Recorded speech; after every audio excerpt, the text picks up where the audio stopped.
굉장히 좀 조심하셔야 또 잘 이겨나갈 수 있을 터인데 하나님께서 함께 또 우리 영혼도 육신도 강건히 붙잡아 주실 줄 믿습니다.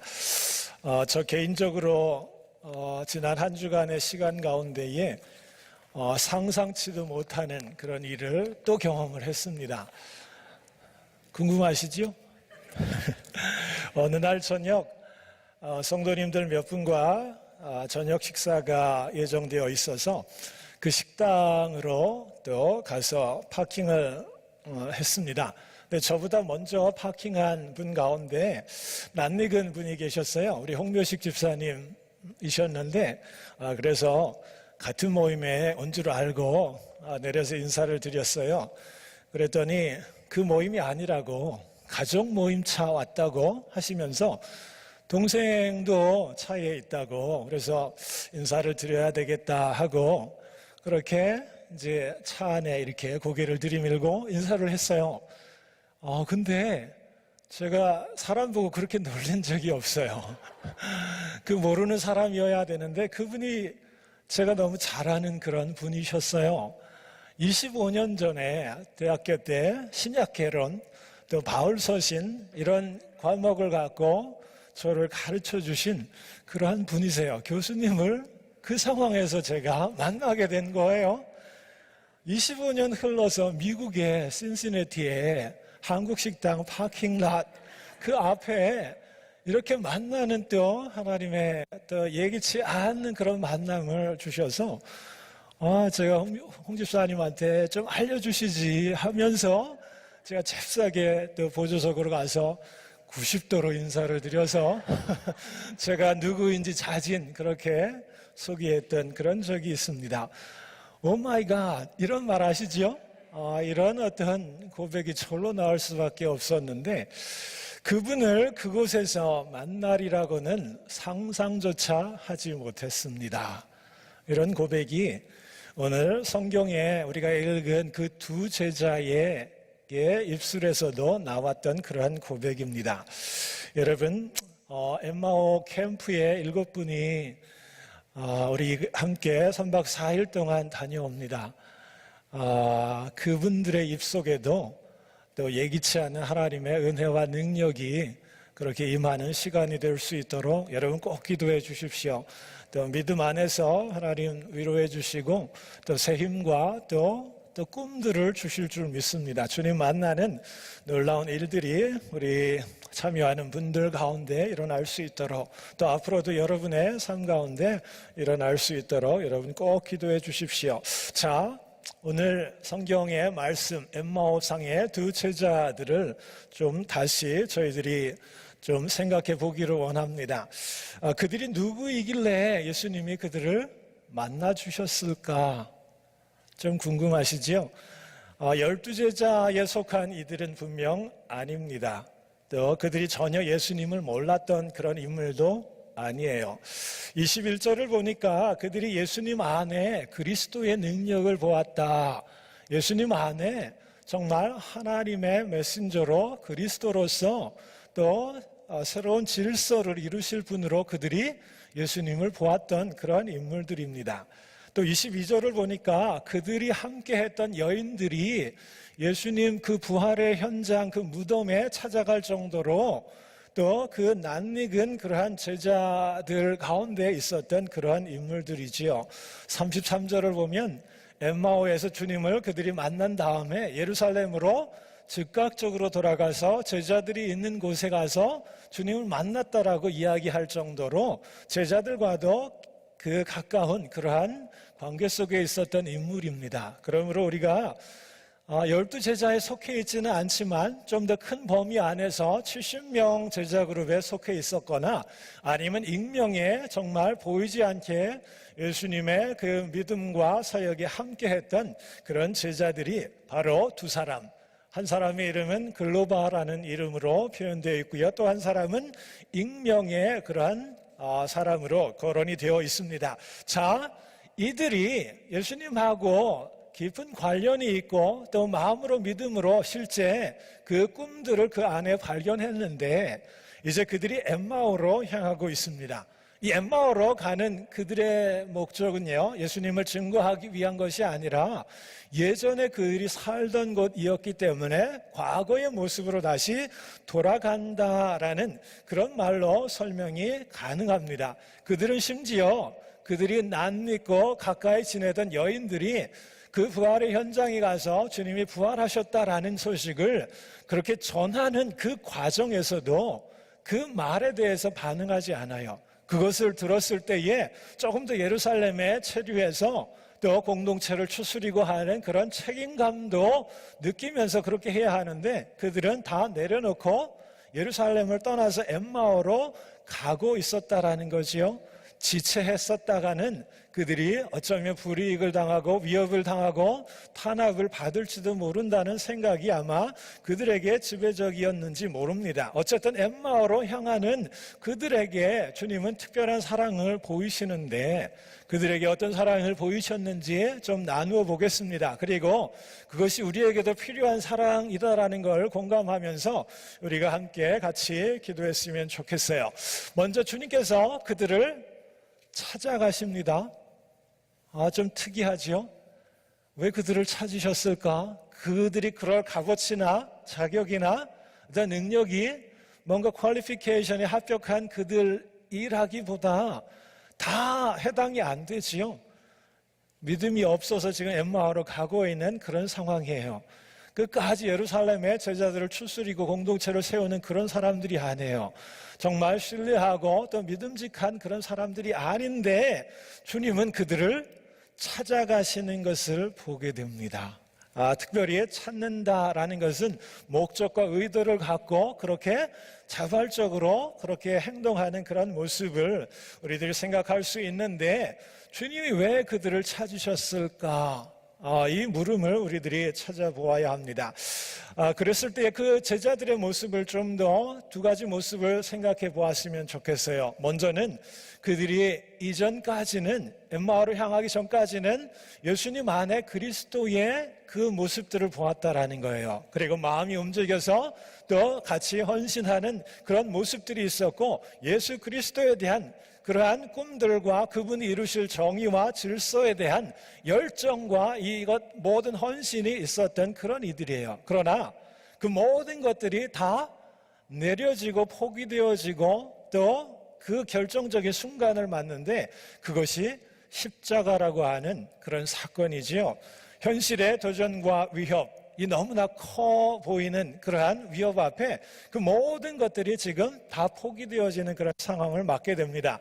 로마 제국의 힘도 있었고 유대 종교 지도자들의 연합된 탄압도 있었는데, 이것으로 말미암아 그리스도이신 예수님이 십자가에 무참하게 무기력하게 죽어가시는 그 상황을 그들이 만난 거예요. 그들이 경험한 거예요. 이 어떤 힘 앞에 모든 것이 다 내려놓아지고 또 접는 절망의 그런 현실로 그들이 받아들였다라는 거예요. 여러분, 주님이 보시기에 이것은 너무나 안타까운 현실이지요.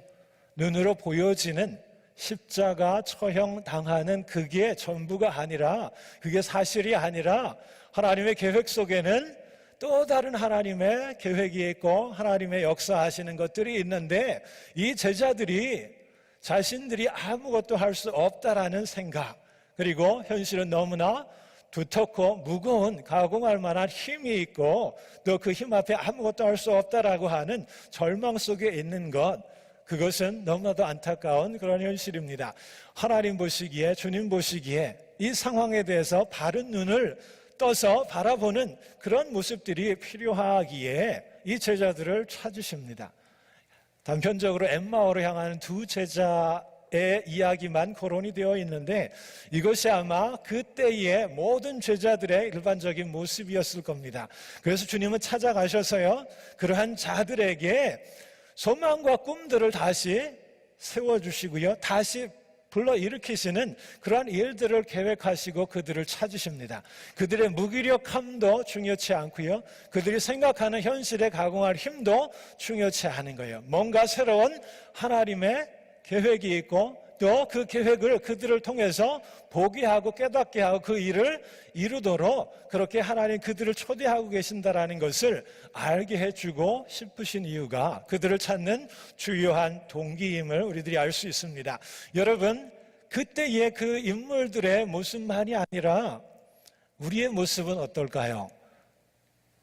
우리에게도 어쩌면 지금 엠마오로 막 향하고 있지 않습니까? 엠마오에 거의 도착한 그런 우리의 모습들은 없습니까? 믿음을 갖고 또 신앙생활하고 있는 우리들 가운데에도 어떤 믿음의 안에서 내 작은 모습들을 이렇게 발견하게 되고요. 또 우리를 흔드는 많은 영적인 힘들이 있잖아요. 또 삶의 무게들이 있잖아요. 어떤 구조적이고 제도화된 마치 로마 제국의 힘과 유대 종교자들의 어떤 핍박처럼 내 힘으로 안 되는 그 현실에 내 힘의 자금 앞에 엠마오로 예전의 모습으로 회귀하고 돌아가려고 하는 그런 모습들이 우리 가운데 없습니까? 여러분, 우리에게도 주님이 필요하고요. 주님이 찾아오셔서 내 마음의 변화를 일으키셔야 할 그러한 마음들, 그러한 현재의 우리의 모습들을 내 안에서 발견했으면 좋겠습니다. 주님, 정말 내 마음에 와서 내가 보지 못하고 넘어서지 못하는 부분들을 깨닫고 넘어설 수 있도록 하나님 그 은혜를 내게 주시옵소서. 그 마음이 우리에게 필요하고요. 그런 마음으로 함께 기도했으면 좋겠습니다. 먼저 주님이 찾아가셨듯 오늘 나에게도 주님이 찾아오셔야 됩니다. 아멘. 필요 없으세요? 주님이 내 마음 가운데 오실 이유가 없나요? 이미 주님이 내 안에 계시나요? 주의 어떤 내 마음속에 주님을 향한 간절한 마음이 있다면 다행인데 내 마음에 주님의 임재와 역사에 대한 갈망과 소망으로 다시 변화되는 그런 모습들을 갈망한다면 주님이 내게도 오셔야 됩니다. 두 번째, 주님이 그들을 찾으셔서 행한 그러한 모습들을 우리들이 한 가지 찾아볼 수 있는데요. 그들에게 가르치시는 그런 모습을 보여주십니다. 그들과 함께 이런 말씀이 있죠. 26절에 보시면은 예언서의 말씀을 인용하면서 그리스도가 이런 고난을 받고 자기의 영광에 들어가야 할 것이 아니냐, 이 성경에 예언된 예언서에 기록된 그리스도의 고난, 이사야 53장에 관계된 그런 고난받는 종에 대한 그런 말씀을 하신 듯해요. 그리스도가 고난을 받고 그 고난을 통해서 하나님의 뜻을 이루는 이 신비가 구약의 말씀에 이미 기록되어 있음을 그렇게 깨닫게 해주시는 거예요. 이 말씀을 왜 하시는 줄 여러분 이해하십니까? 그 시대 예수님의 그 죽음 직후에 많은 제자들이 가졌던 의문은요, 그리스도 되신 예수님, 하나님 되신 예수님이 왜 십자가에 죽음을 당하셔야 했는가예요. 그 능력이 있으신 그리스도이신 하나님이 어떻게 사람의 힘에 굴복해서 눌려서 십자가에 그렇게 달릴 수가 있을 수 있는가? 세상을 구원해야 할 그리스도는 세상으로 인해 죽음을 맞을 수 없다라는 거예요. 세상에 승리해야 할 그분이 세상에 오히려 실패하고 무너지는 그것을 받아들일 수 없는 거지요. 이런 어떤 모순과 또 설명되지 않는 그러한 제자들의 마음에 예수님께서 그 두 제자에게 그리스도의 고난은 또 그 고난 너머에 하나님의 은혜가 얼마나 깊고 또 얼마나 또 우리를 향한 깊은 사랑으로 기인된 건지에 대해서 우리가 깨닫고 그 영광을 돌리기 위해서 반드시 필요하다라는 것을 분명하게 말씀해 주시지요.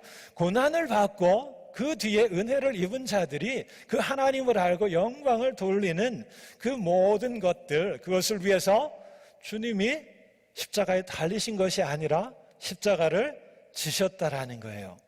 그것을 깨닫게 그 두 제자에게 깨닫게 해 주셨을 때에 여러분 그 두 제자의 마음은요 이런 어떤 마음이에요. 32절에 우리에게 성경을 풀어주실 때에 우리 속에서 마음이 뜨겁지 아니하더냐. 제자들이 그것을 아는 거예요. 그들이 눈으로 보기에는 힘없이 죽어가시는 하나님의 모습을 보고 실망하고 낙담했는데 성경에 예견된 예언의 말씀에는 그 고난이 불가피하고요, 그 고난을 통해서 하나님의 놀라운 계획과 영광을 드러내시는 그것들을 설명해 주셔서 십자가가 무기력한 죽음이 아니라 오히려 적극적으로 우리를 향한 하나님의 사랑을 펼쳐 보이기 위해서 하나님이 계획하시고 하나님이 이루신 그 사랑이구나라는 것을 그 두 제자가 깨닫고요, 그 마음이 뜨거워졌다라는 거예요. 그래서 고난 앞에 그들은 절망하는 것이 아니라 고난을 통해서 하나님의 영광을 보면서 그 마음이 뜨거워졌다라는 거예요. 여러분, 오늘 우리에게도 마음이 뜨거워지는 그러한 놀라운 하나님의 은혜가 필요합니다. 여러분 스스로 한번 점검해 보시겠어요? 복음에 대해서, 또 주님의 사역에 대해서, 은혜에 대해서 내 마음에 좀 이렇게 좀 냉각되어가는 그런 모습이 내 안에 느껴지십니까? 또 어떤 그 내 마음의 이 공허함이나 또 이런 것들이 느껴질 때에 다시금 주님의 그 은혜를 생각하면서 나를 위해 십자가를 지셨다라고 하는 적극적인 하나님의 그 은혜를 다시 기억해야 할 이유가 있고요. 그럴 때에 우리의 마음에 다시 뜨거움을 허락해 주실 줄 믿습니다. 또 한 가지의 뜨거움은요, 이거예요. 고난을 달리 봄으로써 그들의 마음이 뜨거워졌다라는 거죠. 고난이 그냥 당하는 수동적인 입장의 그런 것이 아니라 하나님의 적극적인 의도고 계획이고 역사였다라는 거예요. 그래서 고난 뒤에 영광을 바라볼 때에 그들의 마음이 뜨거워진 것처럼 우리에게도 특별한 믿음의 고난에 대해서 마음이 좀 뜨거워졌으면 하는 그런 마음 여러분과 함께 나누고 싶습니다. 우리에게도 특별한 고난의 그런 모습들이 있어요. 십자가에 비견되지는 않지만 우리가 믿음을 붙들고 믿음 안에서 져야 할 그런 고난의 한 모습은 사역이라고 하는 거예요. 목사님 또 그 말씀하시네. 이제 일꾼을 세우실 때가 되니까 미리 밑작업을 하시는군요. 맞아요. 여러분, 그거를 위해서 이 제자들이 고난을 달리 보면서 하나님께 영광을 돌린 것처럼 우리에게도 져야 할 그런 믿음의 십자가가 있지요. 부담되고 피하고 싶은 거예요. 뭔가 사역을 하면 다른 이들과 함께 어울려서 의견도 맞춰야 되고 시간도 맞춰야 되고 설득도 해야 되고 또 이견이 있을 때 부딪히는 면도 있고 정말 이게 고난의 그런 모습이에요. 믿음을 갖고 사역을 할 때에 누구나가 경험하기 때문에 이게 너무나 힘들고 어려워요. 내 개인적인 일상의 분주한 시간 가운데 엑스트라로 사역을 더 꿈꾸고 그것을 주도해 간다라고 하는 것은 너무나 힘겨운 거예요. 또 그 일을 했을 때에 정말 사람들이 잘 격려해주고 존중해주고 참여해주고 해야 하는데 그렇지 못하잖아요. 그럼 사람을 또 미워하게도 되고요, 상처받게 되고, 그래서 사역에 있어서 우리가 어느 정도 이렇게 선을 긋고 생각하고 또 그렇게 살아가고 있는지도 모릅니다. 그러나 여러분, 주님이 십자가를 적극적으로 지어서 그것을 통해서 하나님의 놀라운 사랑을 드러내는 그 영광의 모습을 보여준 것처럼 우리에게도 그것을 요구하고 또 우리가 그것을 깨달아야 하는 그러한 믿음의 모습이 분명히 있는 거예요. 고난과 영광의 관계를 생각해 보십시오. 주님이 고난을 통해서 십자가 은혜 용서의 그 사랑을 높이 비추어서 하나님의 영광을 드러낸 것처럼 여러분, 주님을 대신해서 우리가 주님이 지셔야 했던 그 고난을 우리가 사역이라고 일컫는다면 그 사역 우리들이 감당했으면 좋겠어요. 그래서 그 사역을 감당하면요, 하나님이 예기치 않은 또 다른 사역의 놀라운 면들을 우리들로 하여금 경험하게 하실 줄 믿습니다. 사역을 하다 보면 기도할 수밖에 없죠. 하나님이 나를 더 기도하게 하시는 그것들을 여러분 한번 생각해 보십시오. 좋으시죠? 지금도 기도하고 있는데 내가 사역하면 더 기도한다니까요. 안 좋으세요? 더 기도하면 더 하나님의 은혜를 구하고요, 하나님의 능력에 초점을 맞추어서 내 모든 것들을 쏟아낼 수 있다라는 거예요. 낮아지는 경험 여러분 언제 해보셨어요? 사역하다 보면 낮아져요. 사람들이 이렇게 잘 마음을 어루만져야 되고요, 잘할 수 있도록 격려해야 되고요, 고운 말을 써야 되고요, 이런 모습으로 내가 믿음 안에서 조율되고 성장하는 것, 여러분 이거 싫으세요? 너무 좋지요? 사역하면 이런 모습으로 내가 변화되고 바뀌어져 간다라는 거예요. 내 작은 능력이지만 우리가 함께 그 모습들을 보면서 서로 마음을 나누고 시간 나누고 또 지혜를 나누면요, 우리 것을 통해서 놀라운 일들이 일어나는 것들을 우리 경험해요. 여러분, 이 사역의 주체이기를 원합니다. 아멘. 제가 보니까요, 기다리시는 것 같아요.